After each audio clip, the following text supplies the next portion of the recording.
Good morning. আমি তোমাদের পেলেদা। আজকে আমি অমরকণ্টক থেকে। তো তোমরা দেখতেই পাচ্ছ যে আগের সিরিজগুলো দেখে বুঝতেই পেরেছো যে আমি কোথায় কোথায় ঘুরে বেড়াচ্ছি। তো আজকে আমি অমরকণ্টক থেকে বেরিয়ে যাচ্ছি। এখানে একটা মন্দির দর্শন করার আছে, ওটা দর্শন করে নিয়ে আমি এখান থেকে বেরিয়ে যাব আজকে বান্ধবগড়। গাড়ি এইমাত্র কোল্ড স্টার্ট করা হয়ে গেছে, এখন আমার এখান থেকে বেরিয়ে যাওয়ার টাইম হয়ে গেছে। সবার আগে আমি তোমাদের একটা জিনিস দেখাই। কালকে বিকেলবেলা, মানে বিকেলবেলা বলবো না, সন্ধে হয়ে গিয়েছিল, আমি যে হোটেলটায় উঠেছিলাম সেই হোটেলটা তোমাদের দেখাতে পারিনি। তো এইখানে আমি তোমাদের এখন হোটেলটা একটু ঘুরে দেখিয়ে দিচ্ছি। হোটেলটা খুবই সুন্দর, সামনে একটা লেক আছে এবং চারিদিকে হোটেলের পেছন দিকটা সুন্দর গার্ডেন করা আছে, এই দেখো। এবং গাড়ি পার্কিং এর ফেসিলিটি খুব ভালো আছে, প্রচুর জায়গা, অন্তত এখানে 15টা গাড়িতে ধরেই যাবে। হ্যাঁ, তো এখন আমি হোটেলটার সামনের দিকে গিয়ে তোমাদের দেখাচ্ছি একবার। হোটেলের সামনে এন্ট্রেন্সটা এইখান দিয়ে, এবং সামনে ছোট্ট একটি রিসেপশন, এবং এমনিতে সব ঠিকঠাকই আছে, কোনো অসুবিধা নেই। গাড়ি পার্কিং এর ফেসিলিটি থেকে এত জায়গা পড়ে আছে, ওই দূরে আমার গাড়ি রাখা আছে, দেখতেই পাচ্ছ। তো এখান থেকে আমি তোমাদের একটু বাইরেটা একটু ঘুরিয়ে একবার দেখাই।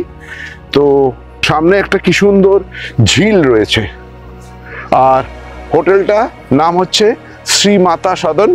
এখন ফোন নাম্বারটা তোমরা এখানে দেখতেই পাচ্ছ, তোমাদের যদি দরকার হয় এখানে বুক করতে পারো।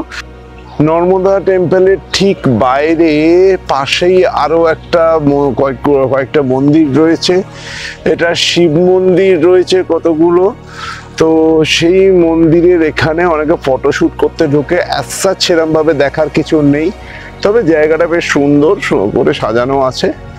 এই যা, এইটুকুনি দেখার জন্য 25 টাকা করে এন্ট্রি ফি আছে। তা আমার মনে হলো যে এটা 25 টাকা দিয়ে এন্ট্রি ফি নিয়ে এইটুকু দেখার জন্য ভেতরে ঢুকে কোনো লাভ নেই, তাই আমি মোটামুটি বাইরে থেকেই তোমাদেরকে দেখিয়ে দিচ্ছি জায়গাটা।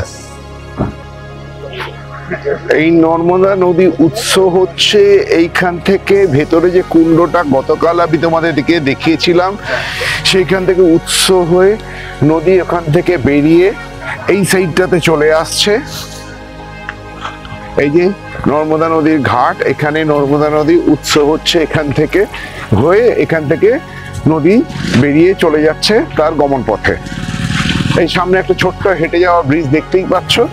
তো আর ওই দিকে আরো একটি ব্রিজ আছে, সেই ব্রিজের ওখান দিয়ে গাড়ি পাস করার জায়গা রয়েছে, প্রচুর লোক স্নান করছে।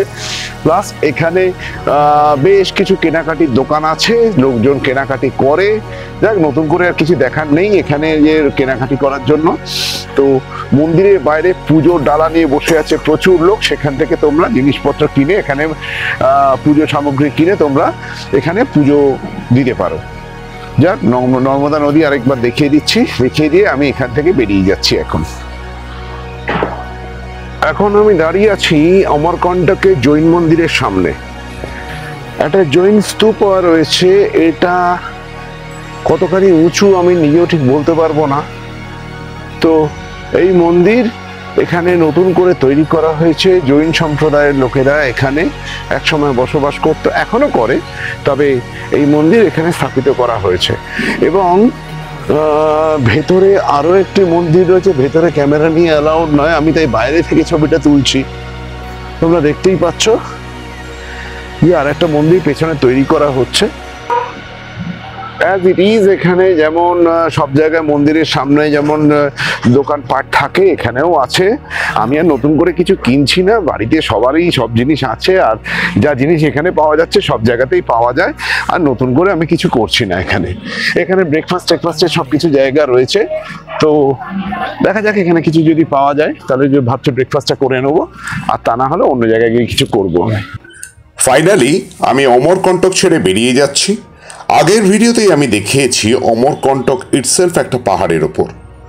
সেই পাহাড়ের ঢাল বেয়ে জিগজাগ ওয়েতে আমি পাহাড় থেকে নেমে যাচ্ছি। এখন আমি যাচ্ছি বান্ধবগড়। বান্ধবগড় অমরকণ্টক থেকে 210 বা 215 কিলোমিটার দূরে। আমি অনলাইনে একটি রিসোর্ট বুক করে নিয়েছি, ফ্লাই ক্যাচার ইন নামে। আজকে বান্ধবগড় রিজার্ভ ফরেস্টে, মানে মগদি জোনে, ওখানকার মগদি জোনে আমার একটা সাফারি বুক করা আছে।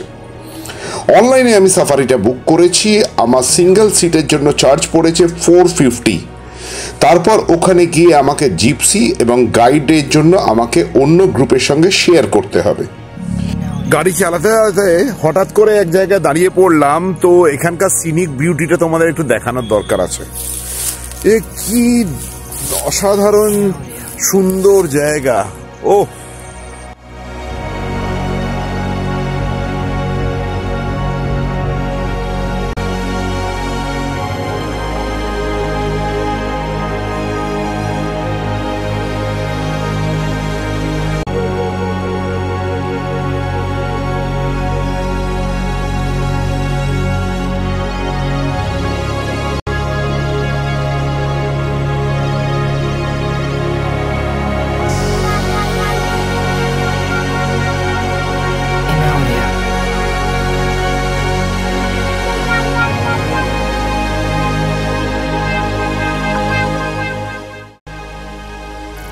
ভাবা যায় না এত সুন্দর জায়গা।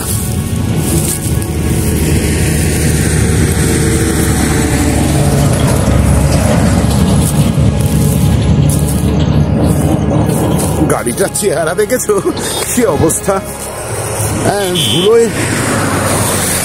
ধুলোয় ধূসরিত, একদম পুরো ধুলোয় ধূসরিত একদম। আর বেশি সময় নষ্ট না করে আমি বান্ধবগড়ের উদ্দেশ্যে আবার রওনা হলাম। মাঝখানে একটা ছোট টাউন মতন একটা জায়গা পড়লো, জায়গাটার নাম হচ্ছে শাহাডোল। এইবার আমি বান্ধবগড় এরিয়াতে পৌঁছে গেছি অলরেডি। রাস্তা কিন্তু খুব সুন্দর। দেখো আশপাশে দুদিকে একটু জঙ্গল মতন এরিয়া শুরুও হয়ে গেছে।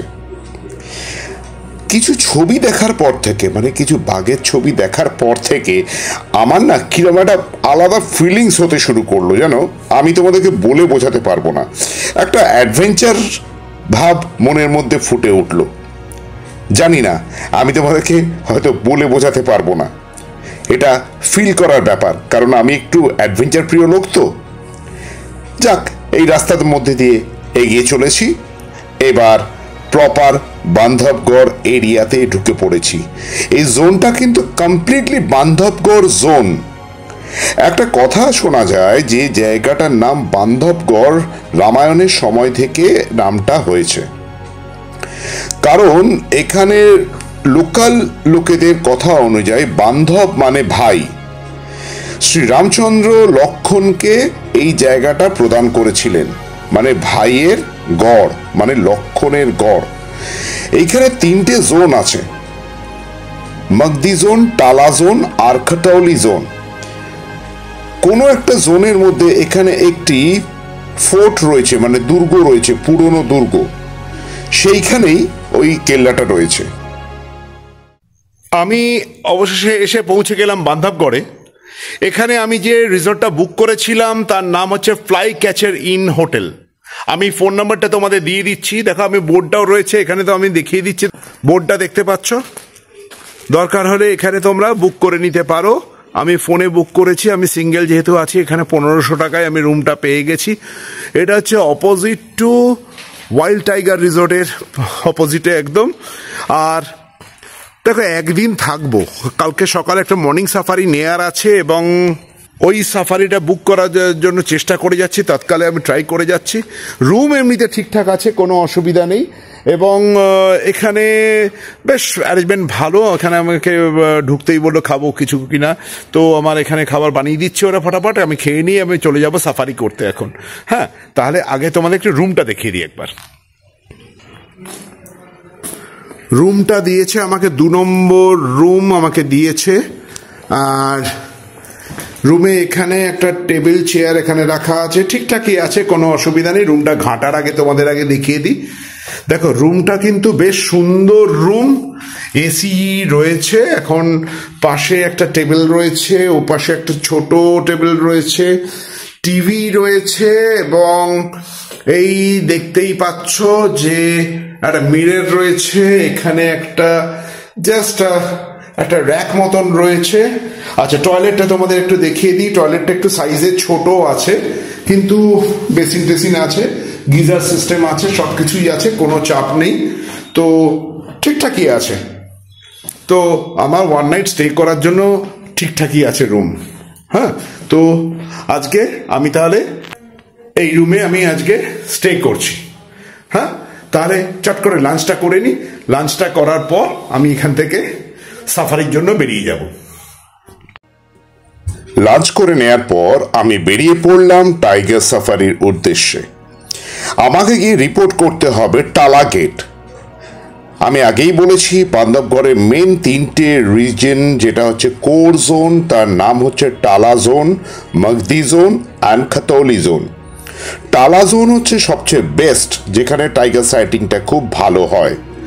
তো সেখানে আমাকে রিপোর্ট করতে হবে, তারপর আমাকে জিপসি কনফার্ম করতে হবে, গাইড কনফার্ম করতে হবে, আর তারপরে ওয়েট করতে হবে আমার যে জিপসি আমি হায়ার করছি তার কো প্যাসেঞ্জারদের জন্য।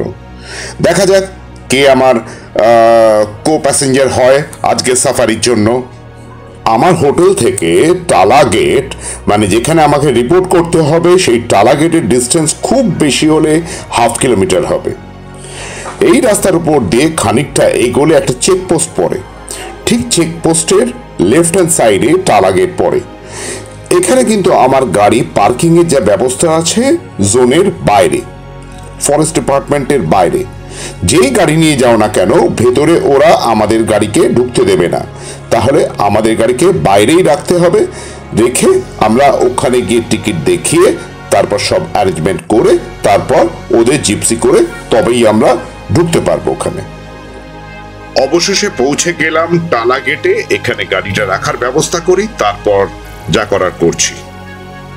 এখন আমি বান্ধবগড় রিজার্ভ ফরেস্টের টালা গেটের সামনে চলে এসেছি। আমি আজকের ভিডিওটা এখানেই শেষ করছি, কারণ হচ্ছে টোটাল সাফারির জন্য আমি আলাদা আর একটা ব্লগ বানাবো, যেটা নেক্সট ব্লগে থাকবে। শুধু তোমাকে টাইগার সাইটিং এর জাস্ট একটা ছোট্ট ক্লিপস একটু দেখিয়ে দিলাম। তাহলে অল্প কিছুক্ষণ ওয়েট করো, দেখা হচ্ছে পরের ব্লগে।